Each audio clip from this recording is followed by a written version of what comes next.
আসসালামু আলাইকুম। আমি মোহাম্মদ জামশেদ আলম, পানি সম্পদ মাঠ সহকারী। আমি infectious disease and drug controlling আইডিডিসির আওতায় সাম্প্রতিক একটি কোর্স সম্পাদন করেছি।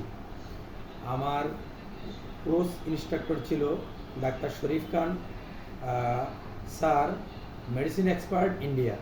আমি আজকে আলোচনা করব ডায়রিয়া নিয়ে।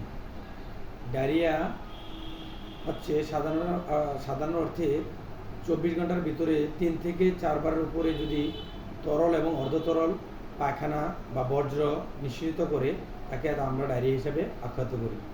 ডায়রিয়ার প্রধান লক্ষণগুলো হচ্ছে কারণগুলো হচ্ছে ব্যাকটেরিয়া, ভাইরাস, প্রোটোজোয়া এবং খাবার পানি এবং বিশুদ্ধ পানি না খাওয়ার কারণে ডায়রিয়া হয়ে থাকে। আমরা ডায়রিয়া হলে সাধারণত যে চিকিৎসা প্রদান করে থাকি, প্রথমে হচ্ছে আমরা ওআরএস প্রচুর পরিমাণে দিয়ে থাকি। তারপর হচ্ছে ডাবের পানির মধ্যে প্রচুর পরিমাণে পটাশিয়াম থাকে, যার কারণে আমাদের শরীরের দুর্বলতাকে এটা প্রোটেক্ট করে। এবং আমরা ডায়রিয়া হলে যে চিকিৎসা প্রদান করে থাকি, প্রথমে এরিথ্রোমাইসিন, তারপর সিপ্রোফ্লক্সাসিন, তারপরে হচ্ছে ওআরএস এবং বিভিন্ন আইটেমের পাউডার আমরা দিয়ে থাকি। আসসালামু আলাইকুম।